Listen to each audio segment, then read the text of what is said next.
which is what we've done. Fantastic. Awesome. Cool. So I start. Hi, guys, and welcome to week 3 of our workshops. We're almost there. We're almost there. And I'm quite excited for this next 2 workshops because it is what I live by, what I breathe, what I eat, everything that I do, basically, the business of coaching. As you all know, my name is Mary Fash. I'm the co-founder of ABC, Association of Black Coaches, and we've been running this workshop since beginning of May. It's our third one. The first 2 week we ran through 2 weeks. We ran through the what is coaching and then principles of coaching, just to get us to have a better understanding of whether we're doing the right thing, to get a confirmation of yes, we're on the right path. And if you're not, just enlighten you and give you some insights on how you can transition to make sure you're doing the right thing. So this last 2 weeks is going to be focused on the business of coaching, right?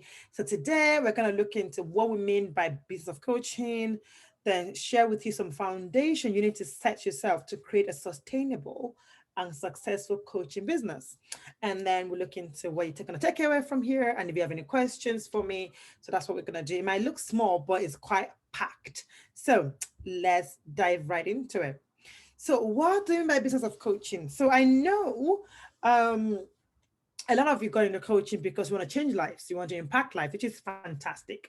However, it can get difficult when you want to impact lives, but you don't have money for it. I do, I've heard and I know of coaches that are not doing, that are looking for a day job now because the coaching business is not bringing them money as they expect. So they're looking for alternative routes to make more money, and which is okay. I'm not against having multiple stream of income. I support it. But if you have a coaching business, I believe it should be thriving. And the reason why it might not be thriving is because you're lacking certain foundational stuff in your business. And this is what I want to share with you today, in the hope that after today you rejig your plan, your strategy, and then you start making the big bucks that you want to make.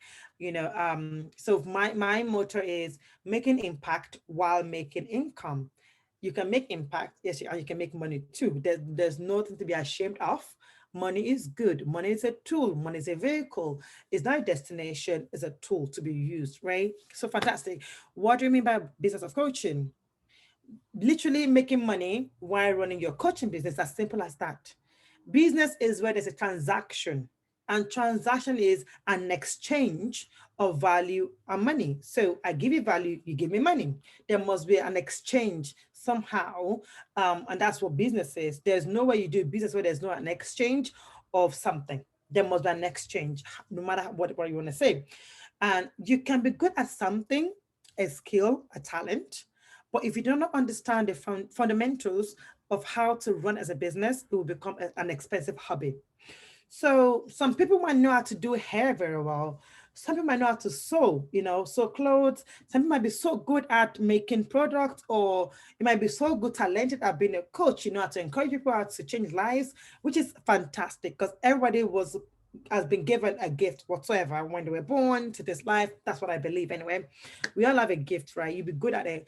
But if you want to transform that into business, but if you do not know how to run it as a business, then it's an issue, because then you're not gonna have money to make that business sustainable or successful.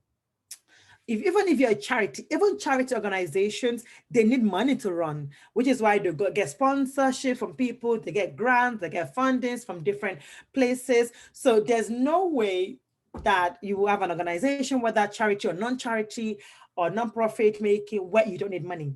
You need money. And for you to make that money in a coaching business, you need to learn how to. You having the talent or skill at something, most of the time it's natural. But you running that skill as a business, it's acquired learning. You have to learn it. Now, it might be easier for some because they embodies the trait, the entrepreneurial trait, and which for some people, they have to really, really focus and really learn it. So for me, business can be learned. We learn every single day. Yes, my parents were very entrepreneurial. So I want to believe I got a bit of the trait from them, which is fantastic. I'm so grateful.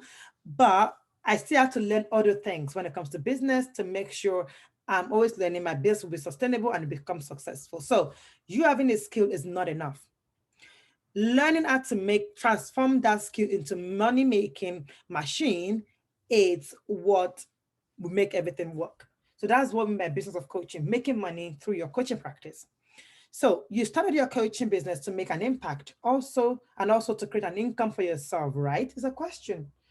Unless you start your business just to make impact and not make money. Even if you're not making money in your coaching business, you have a day job that's funding your lifestyle, meaning you still need money. And a lot that money, that your income, you're from your day job that's funding that lifestyle, you're using that money to run your business. So your coaching business, right? And then you're running it, but nothing is coming in. To me, that is not a business. Forget it.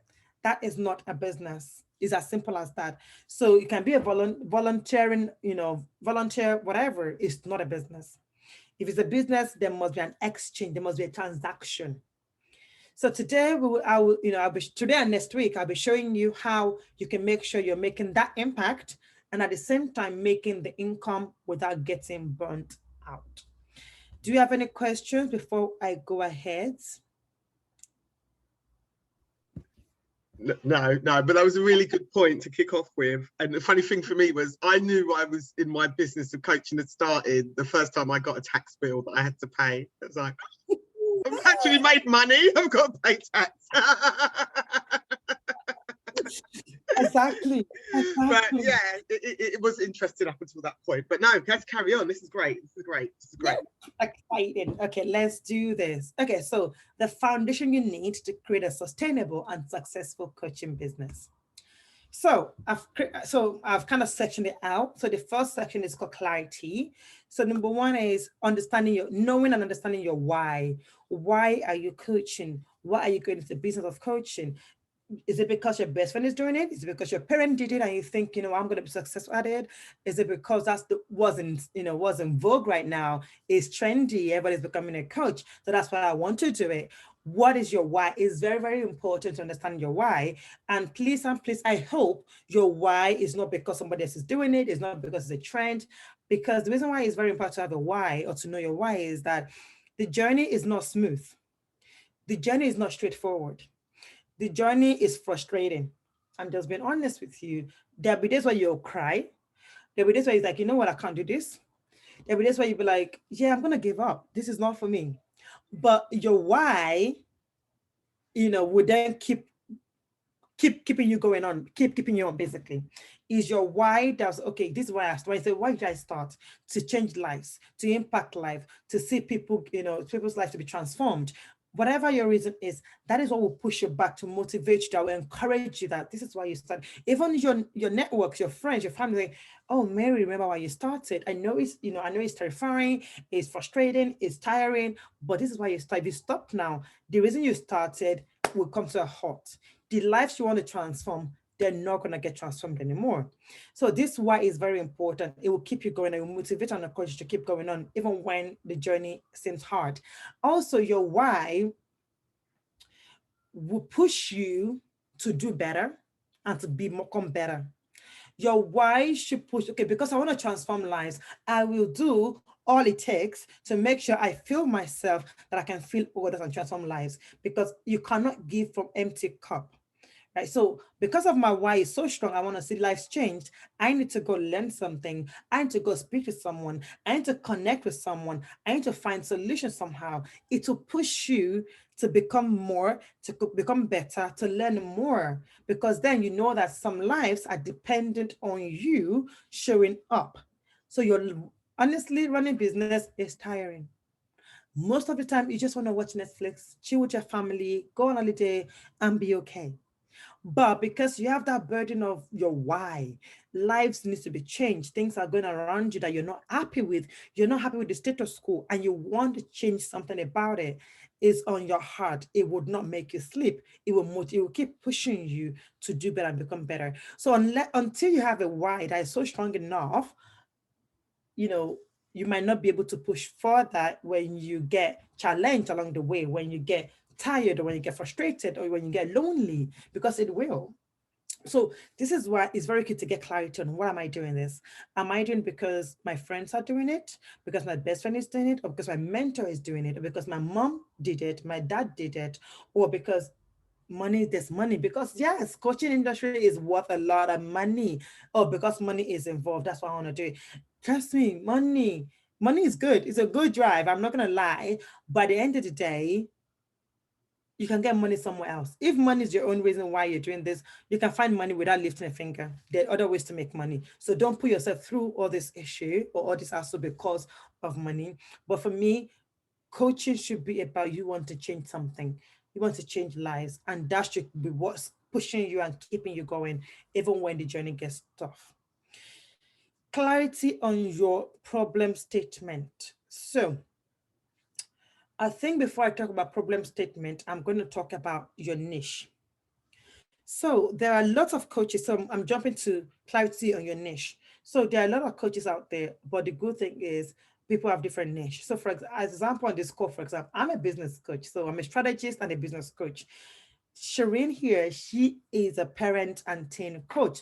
They're both coaches, but different niche, which is fantastic. So you can be a coach, but different mental health coach. You can be, what other coaches? There, career coach, personal development coach, what else? Confidence coach, whatever coach.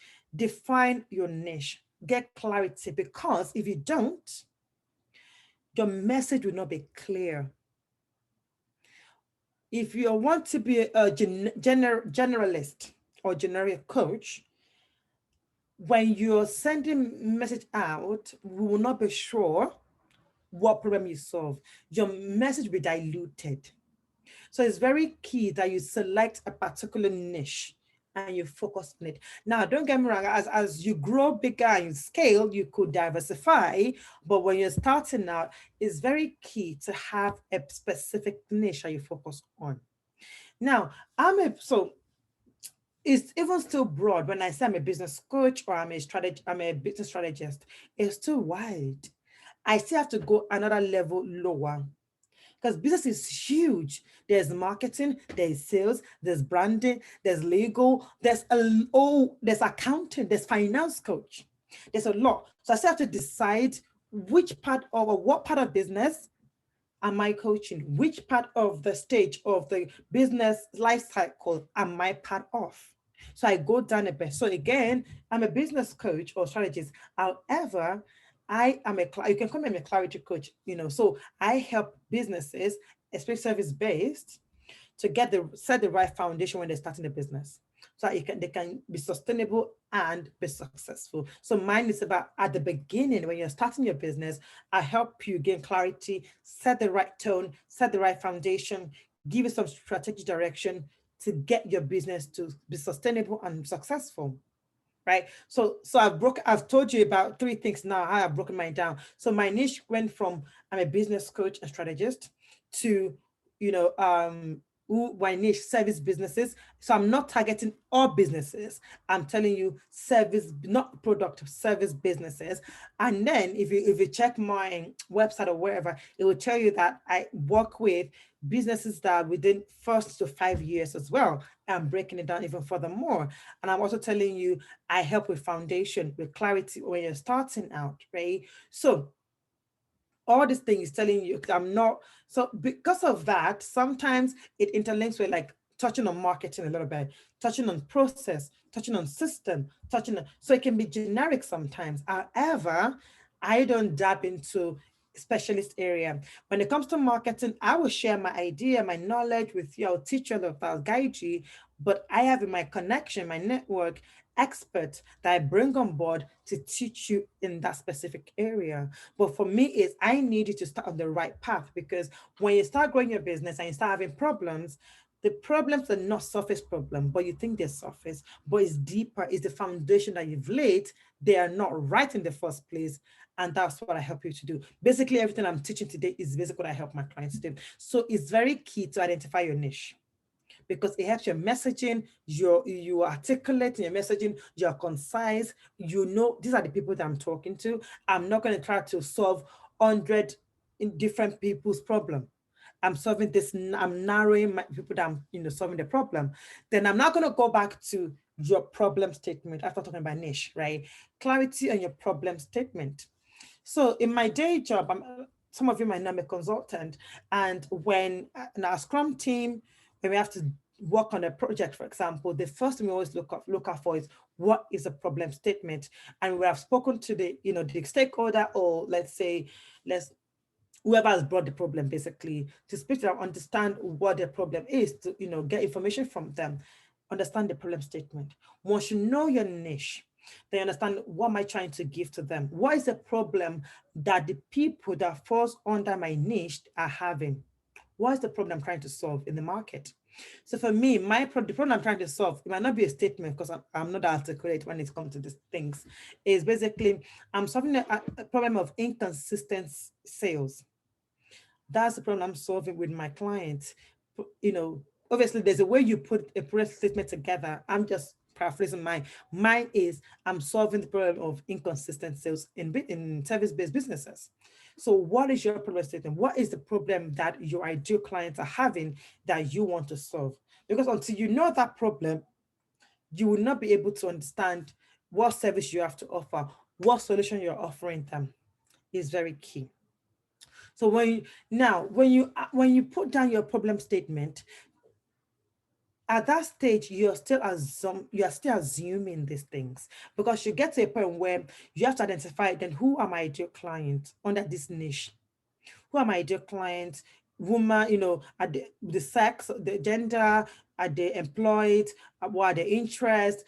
What kind of job they have? What's their income level? Are they married? All those things about your ideal clients, right? Once you know all this attributed by your ideal clients, then you validate your problem statement by doing your research.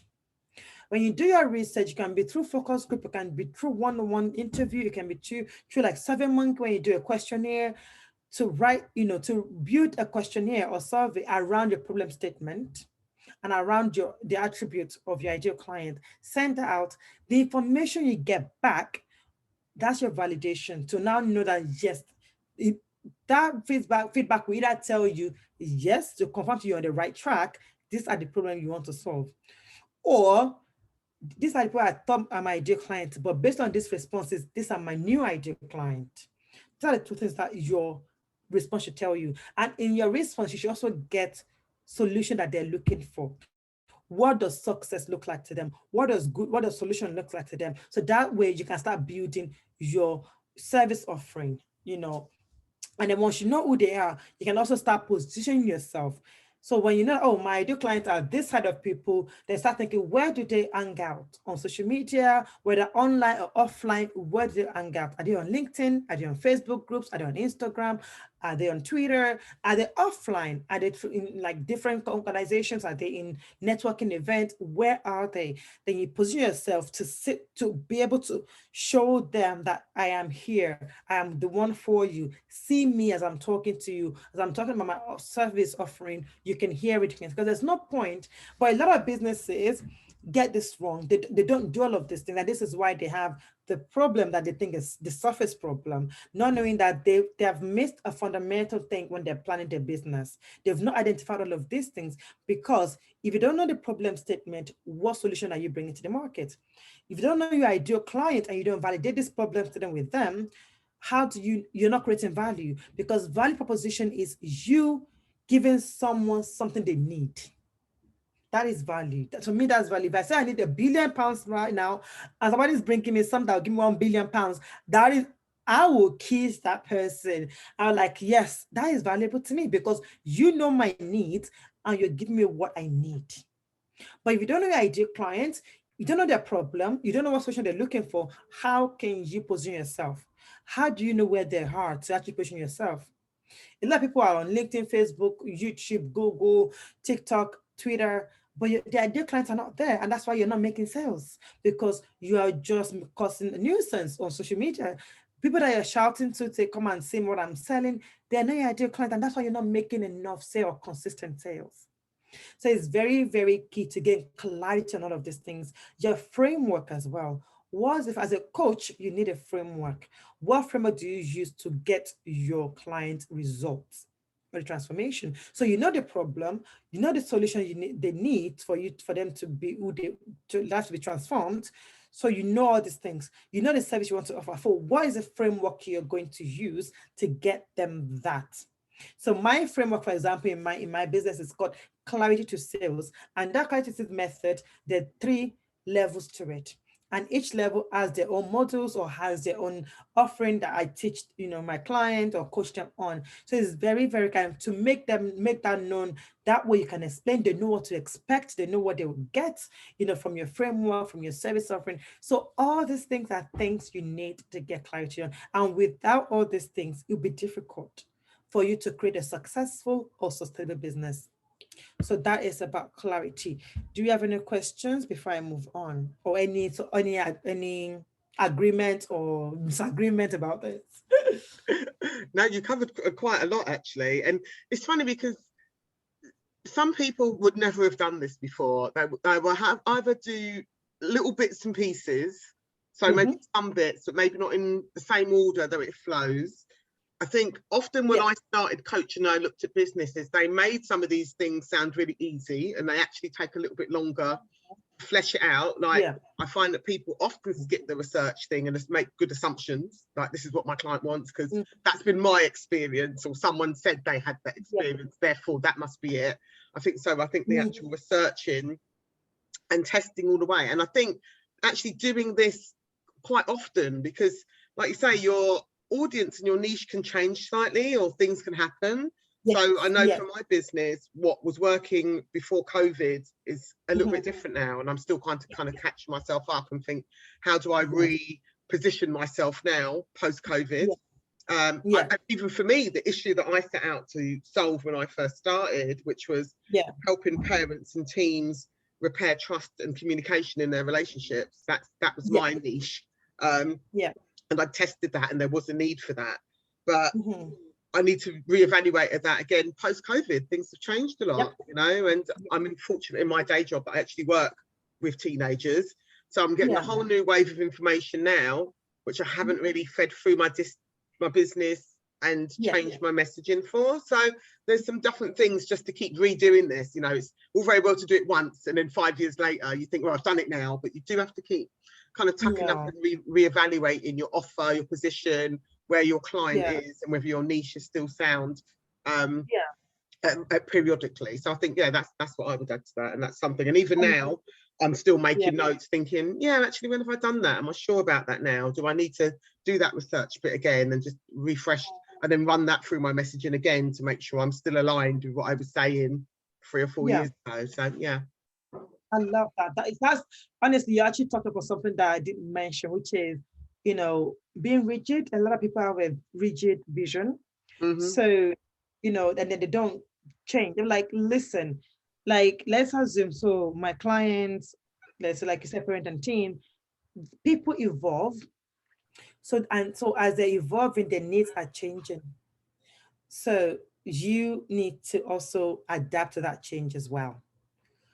So you have to evolve. You cannot just stay in one place. So agility of vision. So I went to a networking event, business networking event, and this leader, this guy, I can't remember the organization is from, but it was a very popular organization, very sound, talked about, your vision cannot be rigid. You need to be agile when it comes to your vision. So you might start your business saying, oh, in 5 years, I want to be here. I want to do this. I want to do that.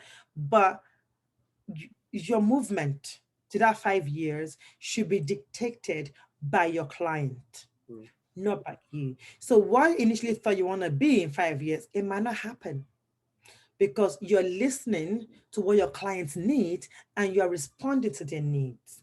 But if you're so focused on, oh, no, it has to be that, I need to be on there, then you are losing your client because you're not listening to them anymore.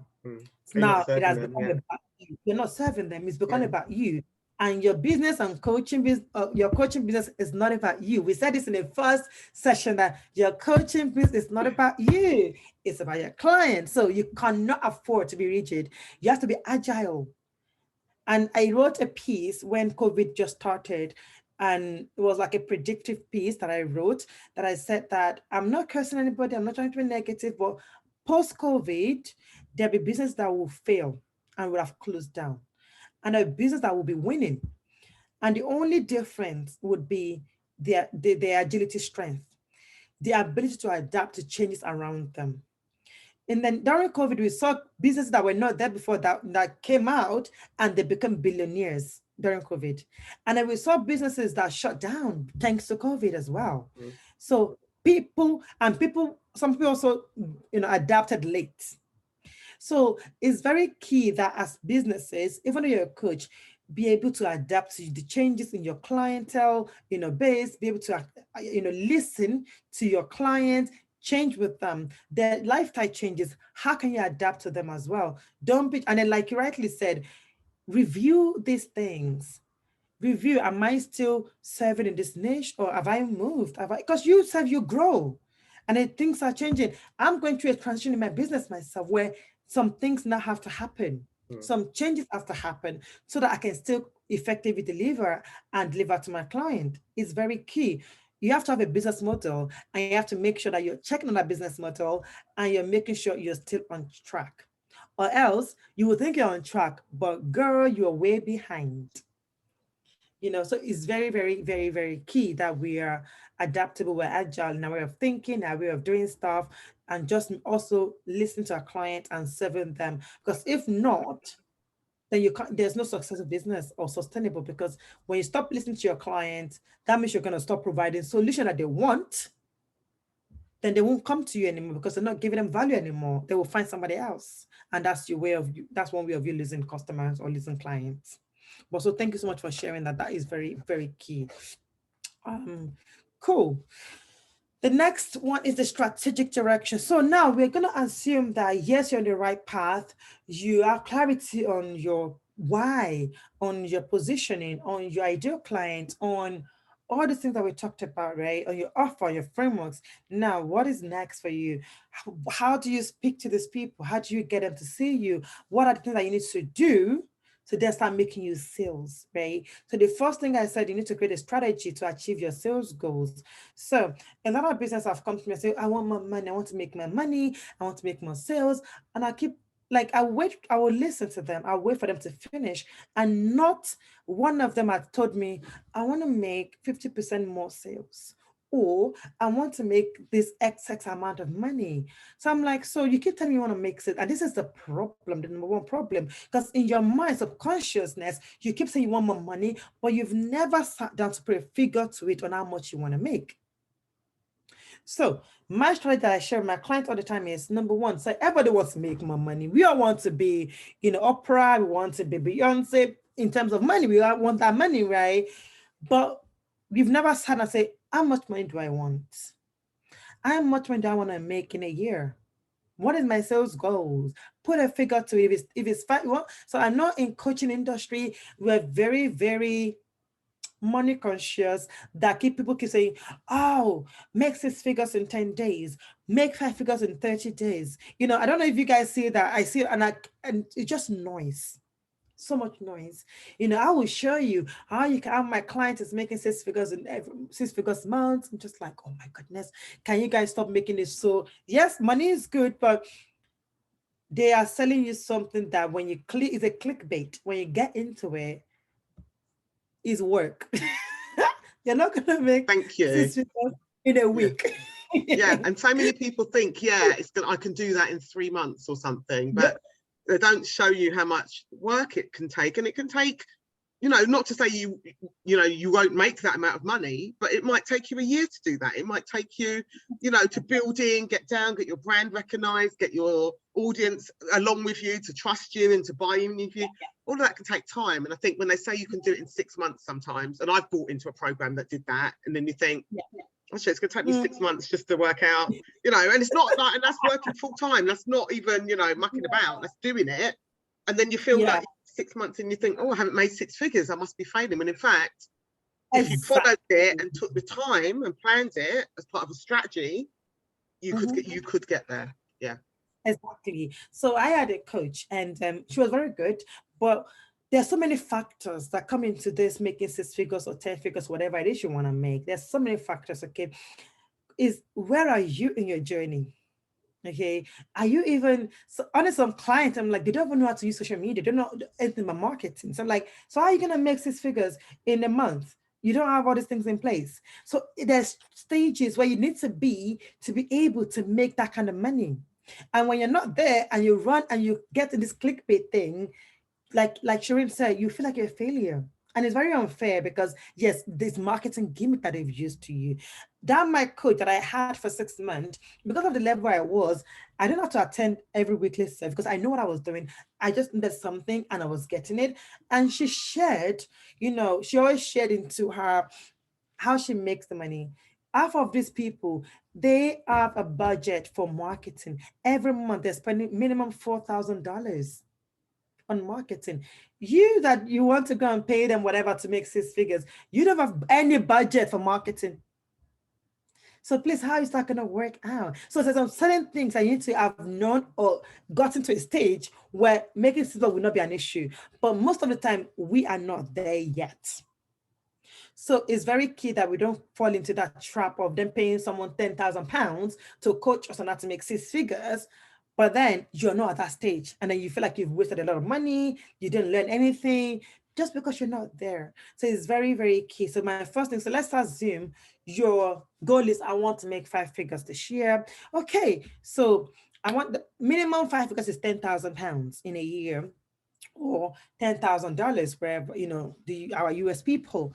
So then, okay, that's for 12 months. At the end of 12 months of me operating. So what does that mean for me monthly? £833 or so, or $833. So every month I need to make consistent £800 plus to achieve £10,000 year goals. Fantastic. See, we've broken it down. Okay, great. The next thing is what are my packages? How much are my packages? How many do I need to sell to make that money in a month? Let's assume your package is £1,000 for a program or whatever it is, right? So you just need one person to make, just need one sale to make that £800, for example, in a month to achieve your consistent, 10,000 goals for a year. So every single month you need at least a minimum one person, one sale. Now, but the problem is because you need one person, it does not mean the first person that click or that gets your consultation, you're gonna sell. No. So you then also now need to do another level. So we've done our end of year goals, we've done the monthly goals, we've not understood that we need to sell one program to make our goals, consistent one program every month to sell out to get our end of year goal. That's the first stage of things. Second stage, which I kind of mentioned before, is just because it's one person we need does not mean the first call we get on our consultation will be the sale. No. So you have to then do a calculation of how many leads do I need to get that one person? So you have to go back to your history. So this is why historic data is key. Historic insight is key. So please pay attention. If you don't have a CRM, you need a CRM as a coach because it helps you with your insight. So you now think, so on a usual day, when I speak to people, on an average, when I talk to 10 people, how many prospect turn to sales? How many of them turn to paying client? And then how long did it take you to convert that person to a client? Once you work that out, then you know that consistently every month I must have minimum of 10 calls. So out of that 10 calls, one will stick. Right? Again, depending on your business, on your structure of things, maybe it might take you 2 weeks or a month to convert one person to sales. I don't know how your structure is, but it's so you need to know all these figures. So that means that way you can be consistent with your goals, sales goals. So you know that, okay, every month I must have prospect or leads 10 in my funnel that I'm talking to, or 20 people that I'm talking to in the aid that I will get one person that will make up my sale. Again, you have to do the same thing again in February, in March, in April, because we want to meet up with our sales goals. And then this will then inform your marketing strategy. A lot of coaches do not have marketing strategy. So I'm like, so what are we doing? So we just wake up, we post on Instagram. Oh, and then people are selling to you. Oh, I have 30 days, content plan. Click here to get it for free. So you're creating this content, but you have no direction because you don't know what you're trying to achieve. You don't have any goals. So it's a waste of time. Your time, my time, prospect time, everybody's time. And money. Because some people start doing sponsored ads on Facebook and you're like, why are you doing ads? You don't even know you don't have an objective. What are you doing? What are you trying to do? So when you do your strategy of how to make your sales, when you know your numbers, they should then inform your marketing strategy. So if I need 10 leads a month, where can I find them? What are the things, activities I need to do? Do I need to have a lead magnet, for example? Do I have to do paid marketing? Do I have to do unpaid marketing? Do I have to get influencers? Do I have to get ambassadors? Do I have to do live? Do I have to do podcasts? Do I have to, whatever? That's what should inform your marketing strategy. But if you don't know these things, you are just working aimlessly. And this is why you're not making sales again. So all the sales you'll be making is by luck and maybe it's hard work. But we said we're going to be working smart, not hard, right? It's very key. So marketing is key. Paid marketing or unpaid marketing. Your strategy to achieve your sales goal, knowing your numbers should inform that. Then we talk about your right value proposition. I talked briefly about that. For someone to buy from you, you need to understand what they value and provide them that. What is your ideal client's problem? How do you then provide solution to that problem? Then when you're doing that is very key. And I'm going to now jump to content creation versus conversion. A lot of us will create content. Oh my goodness. And we even get content brain block. Like, I don't know what to post. Oh my goodness. Instagram is so stressful. I'm always thinking what oh God, I can't do it. And I'm like, because when we fail to convert, when you do content, people will like it, but we're not bringing money because the content is not sharing the value that you have. So people don't see why they should buy from you, which is why it's, again, we're not going back, which is why it's very key. You need to know your ideal clients, know what they want, know their problem, know the solution you want, and then you then rope them and use emotional whatever you need to use to get them to see that, look, I am the right person for the problem you have. This is how I'm going to transform your life. This is how I'm going to transform your children's life. This is how I'm going to transform the trust you have your then you speak that. But if you don't know your ideal clients, you don't know the problem, you don't know the solution they're looking for, you can never convert.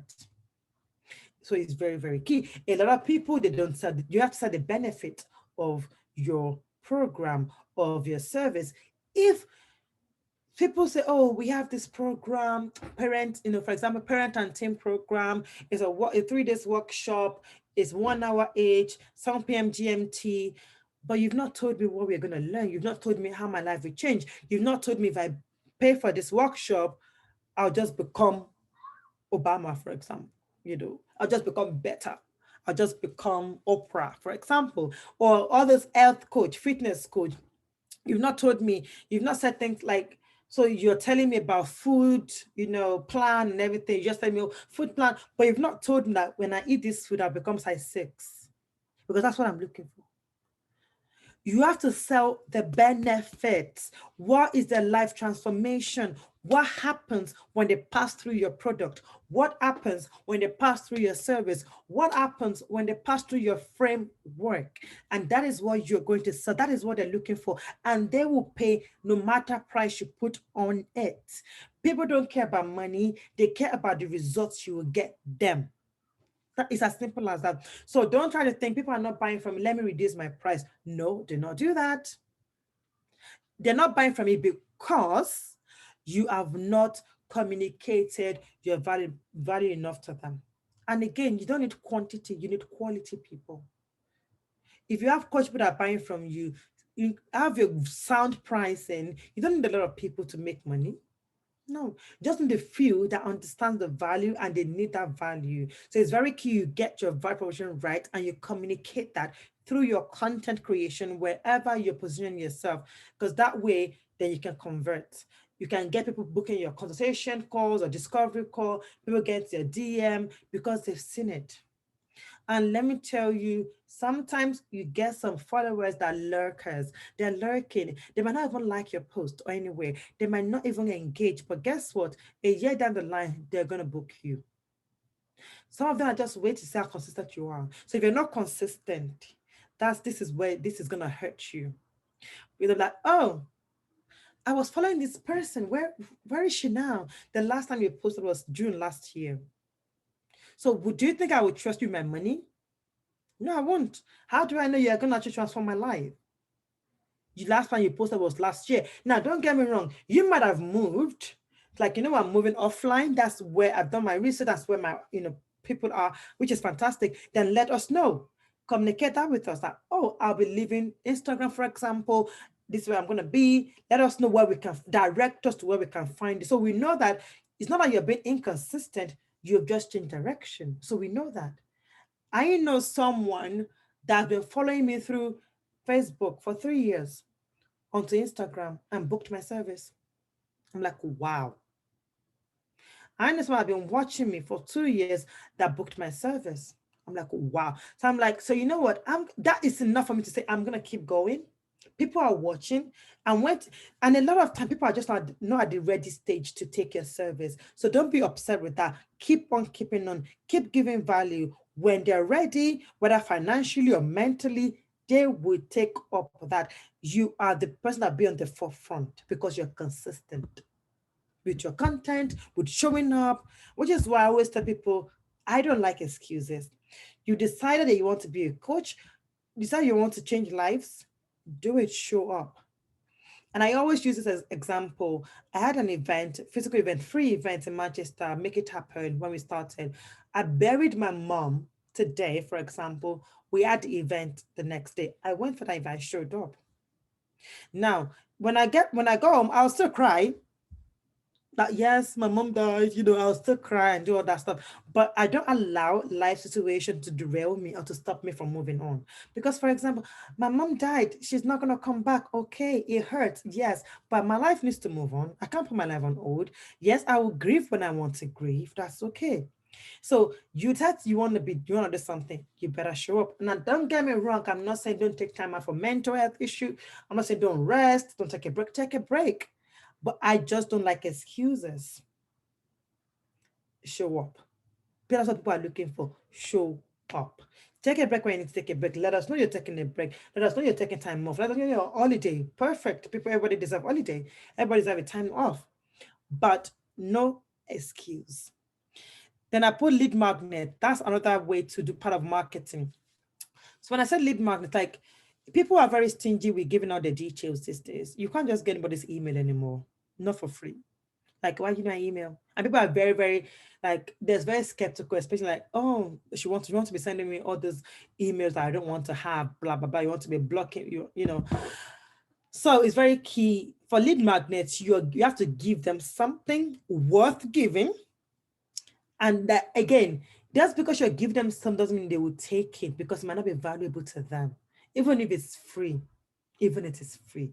If it's not valuable to them, trust me, nobody will sign up to it. I have a lot of lead magnets that are free. If it's all about free stuff, then I should have a million person, downloading that my lead magnet. But it's not like that, because it's not for everybody. A lead magnet is what you used, like it says lead magnet, something you use to magnetize people to get their information. So when you can get the email, for example, it's perfect. So even if they're not ready to take your business or your service right now, but because you're sending them email, you have email marketing, for example, you are at the forefront of their mind. So when they have the money, the capacity, the mental state, they're ready to take that step, they will remember. So there's a lot of factors when it comes to sales, and you might be doing everything right. People are just not ready, but you have your client that are ready somewhere. Just to find them. Other direction or strategic direction is collaboration. And this is what obviously at ABC we believe a lot, the year of collaboration. Collaborate. OPA is an example of collaboration. OPA stands for other people's audience. Leverage on that. Work with other people in the industry, coaching industry. Look for complement service. Compliments. So for example, as a business strategist, a business coach, I could work with a mental health coach, because for you to be a successful business coach, you need your mental health to be sound. So I can bring a mental health coach, say, let's work together, let's create a program, let's do Instagram live, let's do a workshop on how business coaches or how businesses can work on the mental health. So that's collaboration. So find another coach that complements what you're doing. Collaborate, create something. Other people's audience, leveraging another is, for example, Shireen coming on my platform. Now, people on my platform, a lot of my followers will not get to know who Shireen is. They get to know what she does. Shireen's people, followers, we also get to know, because when we're on live, it will tell our followers that Shireen is on live with Mary Fash. They will get to know Mary Fash. And you do cross-cutting things like that. Sharing of each other's posts. These are collaboration and leveraging other people's audience is very key. No one man is an island. You cannot do it alone. Then I said, hire a coach, a mentor, or a partner, accountability partner. A coach needs a coach. You cannot do it alone. You need someone. At each level you get to, you need someone to show you ways, because you've never been to that level before, but somebody else has been there. They can show you how to do it, how to go about it without you taking 100 years to get there. Right? So get a partner, an accountability partner if you need to. If you have a project that you need to do that, you need someone to be there, get a mentor. Is very, very, very key. And lastly, evergreen. So a lot of this evergreen word has been thrown around lately, and I like it actually. Evergreen is where you have a framework that can be used anytime, anywhere without you change anything. Is kind of like evergreen versus launching. So a lot of coaches, they launch program, but evergreen is you have the framework, it covers a lot, you don't have to change anything, and you can easily bring people from anytime, anywhere. The framework, the strategy, everything works well for anyone that joins at any point in time. You don't have to say, oh, I'm launching, it's going to be between July and June, June and July, and that's it. Then we're going to launch again in August. You have to know evergreen is forever evergreen, as the word says, it stays. But the only thing you can do is maybe, improving the strategy as you go along, but people can join at any time. You don't have to have a date to it or whatever. Any time of the year people can join. So these are the things you can think of on a high level when it comes to strategic direction. Now that you get the clarity, now we have strategic direction. Any question, addition, subtraction? No, that was great. And actually, there was something that I've taken away from that. And you've been through quite a lot, but the bit that I wanted to take away was about redirecting people, because I realized that I initially started off on a Facebook group, and I was on Facebook, I was on a program, that's the way they showed me to do it. And then I realized actually when I started doing my research, and I did this time round, the first time around I didn't do the research, I thought I knew. You learn. And I did the research, and I found that a lot of the people that I was looking for were not on Facebook. And I dabbled with Facebook ads. I thought, oh yeah, run Facebook ads, that would do it. And it was like, it didn't work out. So when I left Facebook and I left that group, I actually found my main audience were on Meetup. That's where I found my main audience. And that's where I managed to get some of my sales from and start being in that space, and went back to email. But you're right, I never redirected anyone that might have been following me on Facebook to say, this is where you can now find me. And I think actually that's a really good tip, because I am still doing stuff, not in the same way, because I've moved on and I've changed the way I'm doing stuff. But yeah, if they were to look at my Facebook and I haven't posted on there for over a year or whatever, they would think that I'm not in business anymore, actually. So that's something that I think I need to go back and say, hi, I'm still alive and kicking, I'm still operating, I'm still in business, but this is where you can find me. And I think that redirection, I think, is a really good idea, because I know I haven't done that. And then the other thing I thought about when you were talking, which was really good, was that I was able to, around messaging, it was really interesting. You said something there around messaging. And I realized at one point that my messaging was to parents whose relationships had broken down with their teenagers. And it was about being able to rebuild communication, restore trust between them. And my tagline is fall in love with your teen again, because sometimes you can act like your enemies under the same household, and that person who you loved to bits when they were cute and little, when you could kiss their toes and all the rest of it, has now become this different entity altogether. And I always think it's nice to reconnect and restore that little bit of a bond. When I was doing it again, it was down to some research I did, and I said to a couple of people, you know, what do you think of my messaging? This is for you. And they actually said, my relationship with my teenager is fine. Oh. And I was like, okay. So maybe I need to change my messaging to say, let's do this program before your relationship with your teenager breaks down. Exactly. See? And it was like, now parents that want to be like, I'm a good parent, I'm doing the best I can, take this program now, and it will stop that could prevent that from happening in the first place. Switching my messaging, and actually that made a big step, but a little step as well, because it opened up my niche a little bit more. You know, same messaging, same kind of program, but now it was around prevention, and I had more bites on that than I did when it was like the other way around. So little things, and that's something that I'm working into my next program now. So yeah, it's interesting. I love that. Thank you for sharing. Honestly, messaging is key. So a lot of time, the reason why you're not converting is because your message, people are not finding value in it, and they're not connecting with it, they're not resonating with it. So switch it up a bit, change it a bit, do research, find out why that's not working. Like, and so I love how people give back to you, like I'm fine with my teenagers. I don't have any problem with them. And that, okay, then if you're fine right now, because people will change, right? So what you need to do before things go crazy, you know, that kind of prevention. Stuff. I was selling a solution to a problem that had happened, but now I started sending the prevention. Exactly. And that was the key.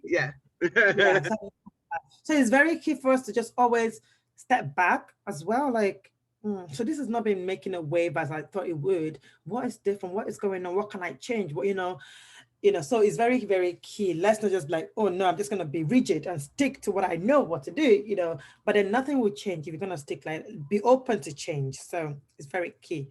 So now the last part of this is, I talked about how you can make your business successful and sustainable without the burnout, right? Because I know when you just have a business, you're excited, everything, your life, everything is on this business. But then the other thing is you have a family to run, you probably have a day job that you're doing, you have kids and things like that. So it can get really crazy and overwhelming. I know it was like that for me when I started, but then obviously I got out of it, and now my weekends are beautiful, because it's just for my family, and doesn't mean that people cannot reach me or cannot book me or things like that, because I have a process and I have a system. So as coaches, number one, you need a right system, a right process. You need structure, you need process. Process is from someone that does not know you, get in touch with you, a touch point, to them becoming a paying client, then to them becoming an evangelist of your business or your service. You have to have a process. It's very key. When you have a process and you have a system that will allow your process workflow to come to life. Which of the systems, so for example, you might have, email system, invoice system, payment gateway system, booking system, all these things, right, that will align to your seamless process. And then there's some of your process as well that you need automation. So you don't have to be, carrying your laptop, carrying your phone, that if you're not there, business cannot run. You can't do that. You need to have some automation. What are the things that you normally, like, you do repeatedly? What are the things that you can easily forget? Create automation for them. Create an automation of the process for those things, so that if you're not there, it will still run by itself. It's very key. Set boundaries. Okay. This one is very key, because of just starting, you are bound to want to take everybody on board, regardless, and then forfeiting your own boundaries. You will take calls at 10 p.m., you take calls at 11 p.m., you respond to messages at 10 p.m., you would work on weekends and Sundays. Like for me, I would not work with anybody on weekends. However, it doesn't mean I won't do admin work when I have the time on the weekend. But I'm not just going to talk to anybody when it comes to business. To anybody, I don't. And I finish work like 8 p.m. You will not see me on a call or on a coaching. No, you'll not see me there. I have a family that I want to devote my time to as well. I have my, my mental brain. I need to rest. I need to relax. I need to be sane. So it's very key to set boundaries, because when you don't set boundaries, people will abuse your time. You have to let them know they need to respect your time. Is very, very, very key.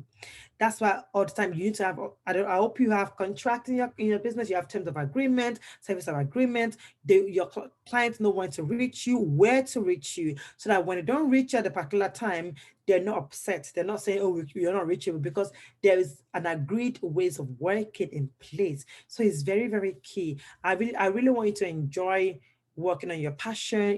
Coaching is your passion. You want to change lives. I really want you to enjoy it, not being frustrated and burn out, because when you burn out, then you can't do the impacting of lives anymore. It's as simple as that. So it's very key. And you don't have to wait till it's coming that you start taking precautions or taking steps to avoid it. Start doing it now. Start putting. I hope you all have a process. I hope you have a structure. I hope you have the right system. I hope you're not sending invoice on Excel document. I hope you're not sending invoice on Microsoft Word. I hope you have automation, that you're not still sending emails every single day. I hope you're not picking focus at 10 p.m., 11 p.m. I hope you're not. Okay, it's very key. And lastly, I said outsource if and when necessary. And when you have the budget, you don't have to do everything on your own. I have a virtual assistant that will do things.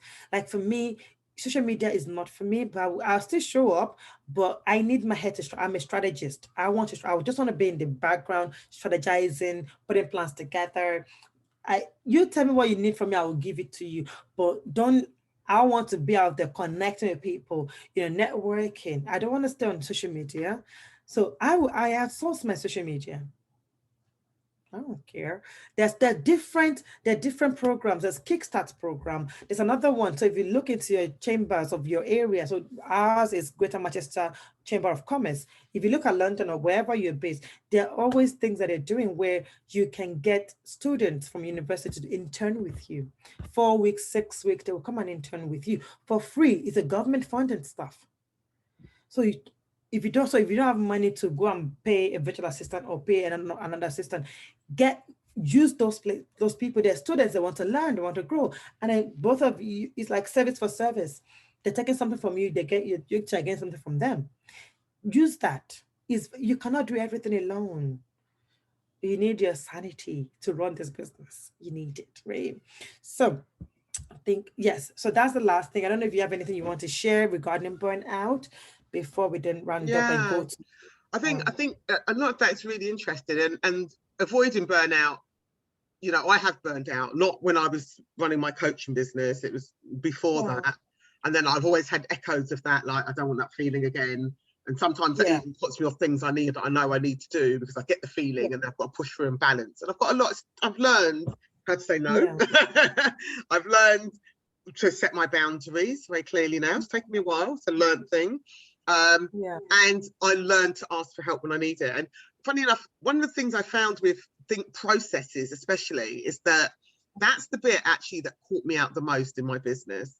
I knew I wanted to automate. I knew I needed to put processes in to make life quicker and easier. But Yeah. learning some of the new systems that added to the processing, that's the bit Yeah. that threw me off. Sometimes that Right. was the bit that I remember I was doing before I stopped using Facebook, and this is one of the reasons I stopped using Facebook, there was a thing called WeChat. It was Oh yeah. automated chatbot system that Yeah. you could put in place that would answer questions on your behalf on Facebook and take people's numbers if you had permission, and emails and blah blah blah blah, interact with them. And the program I was on recommended that we use this as part of our automation and one of our systems. Could not get my head around it at all, to the point where I stopped using Facebook altogether, even though Facebook wasn't the issue. It was this standalone and that in itself took me up in knots, and it took my confidence away, took my time away, because I couldn't get this thing to run automated. And because of the program I was on, you needed to do that bit to move on to the next bit. I didn't finish the program. So I think as much as automation and processes are good, there's 100 million companies out there that will sell you a process. You know, it's really about finding one that's at the basic, whatever level you're at. Because they'll try and tell you the all singing, all dancing ones that maybe businesses with 100 or 120,000 people or whatever was going to use. Right. In fact, you need something that's really basic. And people think because it's basic, it's not valuable. But I would always go basic and just achieve what you need to do in that time and come back and learn more, instead of getting an all singing, all dancing one that's got everything that you never learn, because it's not your job to learn that program. It's your job to run your business. And too many times I got muddled up and bogged down in some of these platforms and systems that really took away from me running my business, you know? Exactly. And I found that as a learning, you know, so I think that bit where the outsourcing, or even that bit more collaboration where I know someone that's already using the program, or the package or whatever, you know, have a word with them. If you set that up for me and get it working, I can set something up for you using a system that I'm using. Saves time. Do you know what I mean? That's the collaboration for me. As coaches, sometimes we're a bit like, oh, I don't want to, oh, that's mine, that's mine. I don't want to share. I don't want to, you know, you might take my, but when we're niching, you know, one person could use 5 or 6 different coaches if they so willed, because we're all different. We're not always competing against each other in the same space. So I think that collaboration and that helping is really, really important, and being able to ask for help and just thinking, actually, do I need the 15 things that this package is offering me, or do I just need the one to get to the next point so that I can carry on with my business, you know? So that was the couple of things that, you know, I found from my experience that really slowed me down and made things a bit more difficult than they could have been. Yeah, that makes a lot of sense, because when it comes to system, like, I give up. It's not for me. I can't deal with stuff like that. But while you're talking about, you know, maybe it's actually fair to then mention the one I used and the one that we use for ABC, because I think it's quite straightforward. It's quite basic. You know, it's easy. You just use what you need to use. You don't have to learn things that you don't need. Yeah, just use I absolutely would big up Maiko. My center I would. of As a CRM, out of all the ones I've paid for and all the ones that I've used, it looks really basic and easy to use, but it's got so much functionality, and it's really powerful, and it's really simple. And as moving forward, it's done everything that I've paid money to have done, like a lot of money to have done, and I'm still using it, which is more than I can say for a lot of our CRMs and systems. They're for landing pages and funneling and this and that and automation. No, it's really, Michael, I would advise every member of ABC, if you do not already have a CRM that works for you, Michael, my center office, is the CRM for you. We have a deal with them, so if you are interested, you get discount, and it's very affordable. It's like $18.99 a month, like unlike the likes of Kajabi, Kartra, Clay, whatever it is that they have there. Like, it's super affordable. You get everything: your contract, your invoicing, your email newsletter, mailing lists, invoices, everything. And then it tracks landing your sales, pages, everything. There's nothing you're looking for that you will not find on this platform. I think we're also going to do a session with him where it comes and just do a demonstration of the platform for the members. So that way, honestly, is great. That's all I can say. It's great. Yeah, it's really good. We're not being paid for this. We're not being paid for this. But it's because it works, and we want our members to also have a life that, you know, you're not sticking to your computer 24 hours, you're not having boundaries, you don't have automation, you're constantly burning out. Then it doesn't make sense. If you're part of our members, we want you to live a purposeful life, and this is part of it. So this is why we're really picking them up, because it's what I use. I've been using them for years. It was what ABC. That's what we use for ABC. Honestly, it's fantastic. If you're looking for CRM or you want to change, this is the one for you, my center office. So anyway, so that is that from us today. I don't know if you have any questions before we round up. I think moving forward, I think sharing, like just going over, I think just keep reevaluating. You know, you can do it. And I've been on programs where, you know, you're setting yourself up initially and it's, you know, it's taken longer than I anticipated. But I think that sometimes when they're selling these thingy bobs, they're saying it's a quick fix, and it doesn't mean things have to take forever. And we're not talking about procrastinating and taking and not getting things done. But I think sometimes it takes as long as it takes, and you have to do the work. Sometimes this six figures business, I don't click anyone that says that anymore. I was in that bubble maybe 2 or 3 years ago, like, yes, thinking I can be earning 6 figures in 6 months, you know. And I'm not saying you can't do that, but you have to be at a level. I think most of the people that can earn 6 figures in 6 months have been in business, have got their business established, have already got their audience, have already got the thingy bob, already know their marketing. They're not starting from scratch. And I think give yourself that time and collaborate. I think that's definitely the way forward. I agree. Honestly, don't fall for the 6-figure stuff, especially if you're not there yet. It's at a stage you need that foundation to be laid before you go start thinking about 6 figures. And you know, I'm not saying it's not, like Shireen said, it's very possible, but some things, you know, you have to crawl before you walk. You have to walk before you can run. So everything in life is in stages. So get your foundations right first, and trust me, once you get those things right, it's easy to make the 6 figures or more. You know, just get those things right, because what they're going to teach you. Anyway, I'm just saying, be careful of any clickbait. And my other thing is, no matter how long it takes you to get your business up and running, you know, from whatever point your start point is, that's what's going to make the difference. If you're coming from scratch and you've never run a business before and you're coaching in your home, it might take you a little bit longer than if you've already run a business already, or you've already got company and you've already got things set up and running and you're coming into coach. There's difference. So don't compare yourself to other people. You're individual, you're on your own journey, and you can get help to speed up. Everyone works at their own speed. Results come at different times for different people. So if you're not getting results, like Mary said, maybe you need to just tweak and keep tweaking.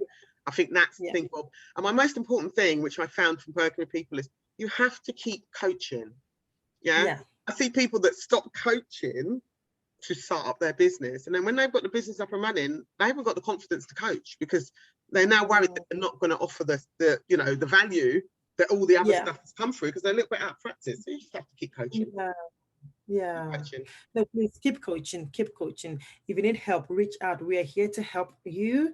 Reach out to us. We have a pool of talent in the group, whether a business coach, confidence coach, whatever. Ask questions. Feel free to ask questions in the group. We are all here for each other. Don't feel it like you have to be alone or do it alone. This is the whole point of having an association. We are here to support and to help you. You know, please feel free to reach out to any of us in the group chat, myself or Shireen, privately if you want, and we will help you. We will coaching and mentoring. I'm mentoring a lady at the moment. She actually said to me, I don't want coaching. I said, do you know what coaching actually is? She said, yeah, I do. And I don't want coaching. I want you to tell me what you did. To get, ask me the right question so that I can make sense of that, so I can do the same. I said, like, that's not coaching. So I'm mentoring her, and she's doing really well. She achieved all her targets last month. And she's been doing really well, and it's been really nice. And I'm happy to share my experiences with people about what I've done. It's my own journey. You know, I'm not saying do what I do, but these were some of the mistakes I made, like I've shared. These are some of the things I didn't consider. You know, I'm only 2 steps ahead of you, you know, on your journey. So let me share mine, and we can do that. We can definitely do that. With each other. So yes, don't be an island. Reach out, speak up, share with us what you're struggling with, what your challenges are. We are here to help, we're here to support, we're here to just allow you to grow, help you grow. That is our mission. That's what we're here for. So yes, but it's that 3rd workshop done now. Well, thank you for joining us. And I'll see you next week. Saturday is our final one. Looking forward to it. I can't wait to share the last one with you guys. But I hope if you have any questions after this, feel free to reach out to us. Send us in the chat, in our chat. We'll still answer you. That's not a problem. But thank you so much for joining on your Saturday night. But yeah, that's it from me. All the best. Yes. See you next week. See you next week. Bye. Bye.